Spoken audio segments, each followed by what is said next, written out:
Tänään on se päivä, joka laittaa hymyilyttämään, eli tänään alkaa kesäloma. Ei mikään pitkä loma, mutta on kuitenkin. Se on ulkosuomalainen Leipzigistä. Terve! Laitetaan tähän alkuun pieni arvoitus.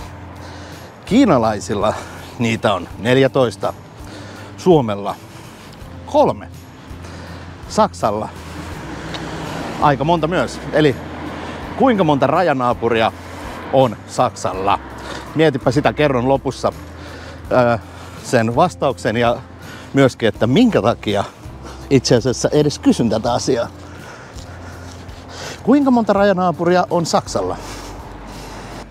Ja nyt sitten jotain erittäin saksalaista, eli tossa. Toi firma on Sonnenstudio, eli siis solariumi.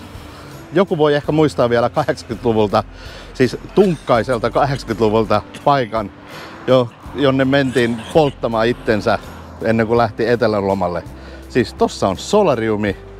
Ja näitä muuten on täällä Saksassa vielä ihan yleisesti. Ei ole ihan niin paljon ehkä kuin 5-6 vuotta sitten, mutta täällä on se solariumeja. Ja siellä on vielä asiakkaat sisällä. Mä jopa näin, että porukkaa tuli ulos sieltä. Aika mielenkiintoista, kun on tosi kuuma kesähelle.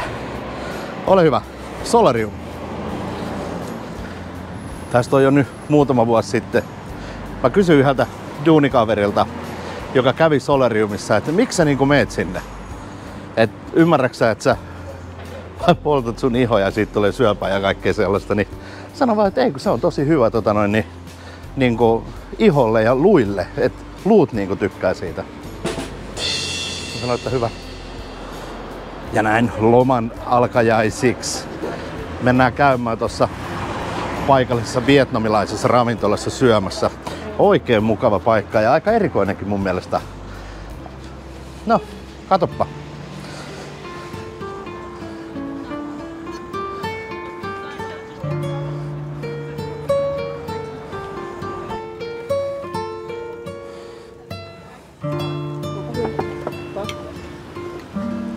Tää on tosi kiva vietnamilainen ravintola.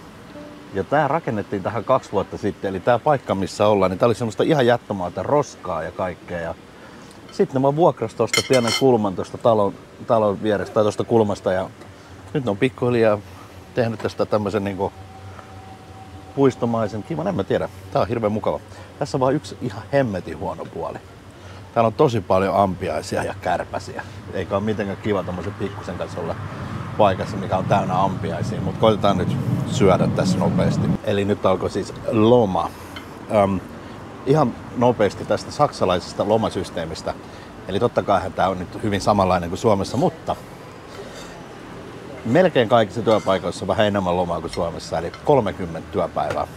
Siis oikeita työpäivää, eli 6 viikkoa on normaali kesäloma. Minimi on 20, mutta kyllä ainakin kaikki työpaikat, missä mä oon ollut, aika monessakin, niin 30 työpäivää, eli 6 viikkoa. Ja saksalaiset ei pidä kyllä lomia semmoisissa pitkissä putkissa, niin kuin Suomessa pidetään, että 4 viikkoa, 3 viikkoa, vaan täällä on hyvin yleistä, että pidetään viikko, tai ehkä kaikista yleisin on, että aina 2 viikon pätkissä. Noin, olipas törkeä hyvää ruokaa. Ja se hinta oli sitten tällä kertaa tasan 40 €. Eli siinä oli alkupalat, hyvät juomat ja pääruuat kaikki yhdessä. Ja he kyllä mainosti heti alussa mulle, että vain käteinen käy. Eli tuolla ei käynyt kortti ollenkaan, pelkkä cashi. Tasan 40. Kuitin ne unohti kuitenkin antaa mulle, mutta niin.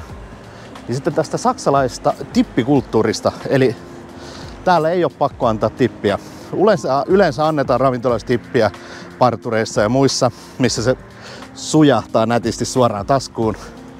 Mutta sanotaan, että jos tää olisi ollut 37, niin mä olisin saanut tasan 40. Tai olisi ollut 41, mä olisin saanut 45. Eli semmonen 2-3 €.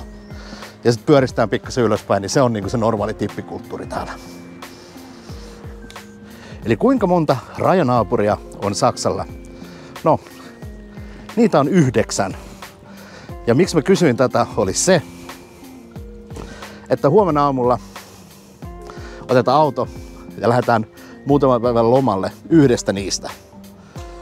Hetkinen, mitkäs ne on? Lähdetään ylhäältä. Tanska, Hollanti, Belgia, Luxemburg, Ranska, Sveitsi, Itävalta, Tsekki ja Puola. Eli nähdään yhdestä noista pian. Hyvää kesää!